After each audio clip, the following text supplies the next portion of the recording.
Thanks for watching. In the last video we have taken a look at what bodies fit the Losi LMT. And just for mock-up, I have this Traxxas Baja Bug body by Proline on there. If you want to figure out more about what I tested, what fits and what doesn't, go check out that video. I will make sure that it's linked in the top over here. I will also make sure that this video is part of a playlist about the Losi LMT. Just so you can see me comparing it also to the Axial SMT10.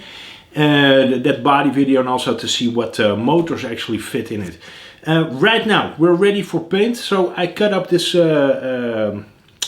Ford F-150 body for the Traxxas TRX-4 made by Proline Racing. I cut this to fit over the cage, so I am running the cage, I'm not just running a body post.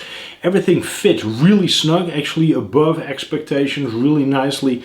So all of that went together really well, and the theme I'm going with is the Flying Dutchman. If you're not familiar with the Flying Dutchman is like this legendary ghost ship. So it's supposed to be like a haunted trade ship that went missing at some point, and then people have been spotting it. Whole ghost story around it, super intriguing. I'm originally Dutch, and seeing that there's no travel, of course, currently, I did want to have like a Dutch theme. So this is really something that is close to my heart and something that I'm really giddy about to get it going. Also gives me the opportunity to do something nice with like skylines and light and clouds and like a bunch of colors. So that's exactly what we're going to do today. Now I will show you what I did. I kept it fairly simple, initially at least. So I went with my regular method where let me turn this off real quick, just so I can explain this to you first. Where I print stuff out in reverse, so I size stuff up in Photoshop, like fonts. Then I mirror them, so I flip them horizontally before I actually print them out. And what I then do when I have it printed out, like this for example, this says HemiStorm, but the way that I printed it out right now, it says Mrotsime. Because it's like HemiStorm backwards, and then I stick it to the outside of the shell. Sticking this to the outside of the shell means that on the inside of the shell you can really clearly see that printed surface on your paper, and then from there you can mask it up with your masking tape and start cutting. Now this was fairly simple, or like relatively quick. I also really like masking with regular tape, just because it is fairly easy to manipulate and to repair stuff and to add stuff. So for that reason, again, I went with my 2-inch wide 3M masking tape. Now let's see what I did by putting the light on. You can see that on one side, or actually on both sides, I put Flying Dutchman, so that's written on both sides. Then on the front I have written HemiStorm. Always cut my own window mask, just because I think that it works a lot better than the ones that come supplied with. Of course, if you take some extra time, make your own window mask, I think you just end up with something that fits better and that looks better eventually. Then you can see over here, front part of the door, I'll make sure that you'll see a close-up of it as well. The Flying Dutchman, so actually the ghost ship with the sails rolled up. And then over here on the other side you can see it with the sails out, so it's actually sailing and it's in full action. And then on top I put a Dutch landscape, so it has a little windmill, it has like a couple of villages, it has some plants, some stuff that you would find on the waterside, because this would be like a tiny village like located on the side of a lake or something, like a typically Dutch scene. So something that I think is really fun to paint up. You also see like a little dude in a rowing boat crossing the lake.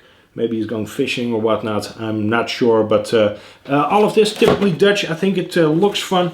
Really curious to see how this will turn out with some of the colors that I have in mind. What I'm going to do is I'm going to fade in the sky first. I'm going to start from the bottom, and then I'm going to make sure that in the top it blends together and I end up with like a light color for like a sunset. I hope that makes sense. We will truly wing it in this video, see what happens.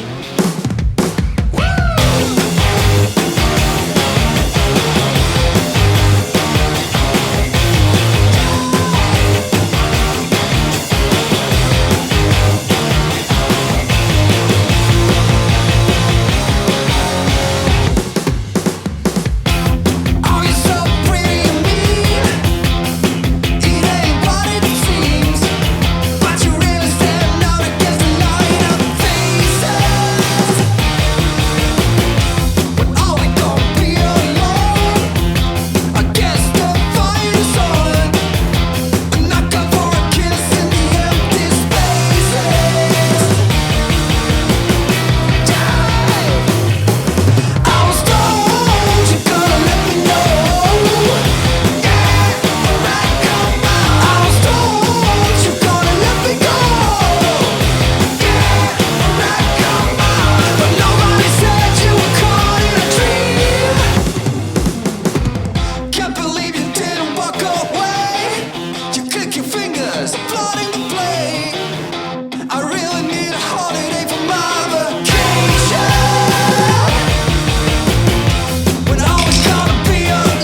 went ahead and did the whole background. I also peeled some of the lettering already. Now the background, there's a ton of color going on. What I wanted to do first is I wanted to make sure that those ships, those actually popped. So I gave those a tiny hint of blue anodized aluminum, backed with a regular blue metallic, before backing that with darker blue metallic. And then I went purple anodized aluminum, pink anodized aluminum, regular pink, fluorescent pink, camel yellow, fluorescent yellow, and then eventually all the way up to a white. Now when you start fogging out paints like that, chances are that it will cloud up one way or the other. You can start with the lightest color first, and then you basically risk fogging up some of the crucial body parts over here. Or you can start with the darker colors. Again, with just using rattle cans, you are going to run into some limitations, and that's the case over here as well. So I started with some of the darker colors and chose to sacrifice perhaps some cloudiness over at where the windmill and everything is on the top, which is fine because that will make it look kind of like an oil painting. You will see, I think, once I'm completely done what I mean. To get all those color nuances, it's not super easy. You need to keep your cans really warm, especially right now, it's winter time, if you still want to spray and still want to get some results. Overall, you need to keep in mind that this is just basically a background color. So what is really going to pop on this, especially since it is a monster truck, is the lettering in the front, and then window trims, and whatever you're going to add in a sticker. So here as well, of course, I need to add some headlight stickers and taillight stickers. Those I am going to use from the Proline sheet. And apart from that, I'm going to keep it as simple as possible, just because it is a monster truck. And I just wanted to have some colors that make it really loud, that make it really pop. So what I got left right now is the lettering. So I'm going to use some super high contrast over there. A black outline, white lettering, maybe add a tiny bit of light silver metallic. And then apart from that, basically finish it up with some flat clear on the outside, and call it a day.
Are now my enemies.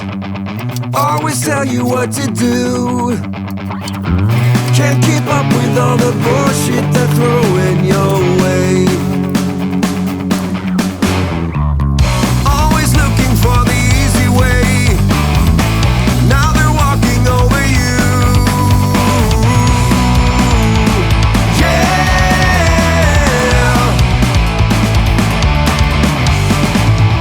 Never felt so damn frustrated. You're just wasting my time. All the feelings that I dread is ringing in my head.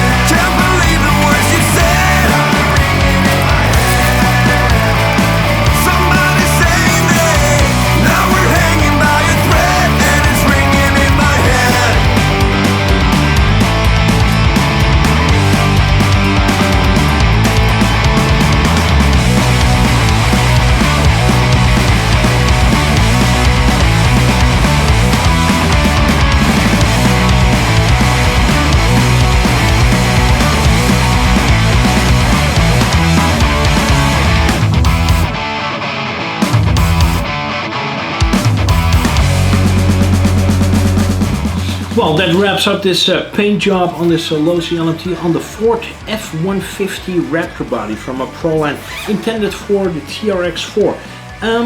Couple of important things before I forget it. If you're on the Proline Racing website, use the code HemiStorm10 or Hemi10 to get an instant 10% discount on all of your purchases. So whether that be wheels, tires, bodies, what have you, anything you can imagine, you get a 10% discount immediately by applying the code HemiStorm10. And another thing, subscribe if you haven't already, because it is free and it will always stay free and it's greatly appreciated. Also, if you enjoyed this video, make sure that you hit that like button, because it helps getting this video up a bit in the algorithm. Now, let's see. On this body, I think it really shows that you can make whatever you want. So typically, I wouldn't go like, yeah, you know, adding like a Dutch landscape or any type of landscape is easy, but it actually is, because if you just sort of like simplify it to the point where you are comfortable with it, but also to the point where your materials are comfortable to use with it, and then you just add complexity from there to the point where you feel comfortable that you will have a paint job that you're able to execute without too much difficulty. So that's exactly what I did over here. So I took like a real stark contrast, that silhouette in the background, both for the Flying Dutchman, so both for the ship that you see ghosted in here, the ship on the other side, which you will see a close-up of, but also for that landscape with all those typical Dutch things. So you see on the top, you can see a windmill, there's a little dude in a rowboat. There's some typical Dutch villages and a bunch of other stuff that really make it look, I think, like a Dutch landscape. I had a ton of fun putting this together. Here you also see some reed, I believe it's called reed, and some reed cigars. So I wanted to sort of like blend that in as well. You can tell that I gave that a hint of copper, just to make it appear a bit on like a different layer in that landscape. Those ships as well on the side, I gave those a really tiny dash of dark blue metallic before backing them with a black, just to set them apart from the lettering. Flying Dutchman, I decided to do that in a white and a black, with a hint of bright silver metallic, just to set that off a bit, make it look a bit more monster truck-ish. I think this turned out pretty okay. I'm actually really happy with the result. I hope this goes to show that you can do a lot with just some simple materials like tape and some rattle cans. And I hope you will have fun on your next painting project, whatever it will be. I might actually paint up yet another body, maybe less complicated, for this Losi LMT. If you want to have any information about any of the products that I mentioned in this video, or about any of the products that I used on my Losi LMT, go have a look in the video description box, because it will make sure that everything is listed over there. Thank you so much for watching. Have fun painting. Thank you for sticking it out through this whole video, and I will see you in the next video. Take care. Bye-bye. Back on.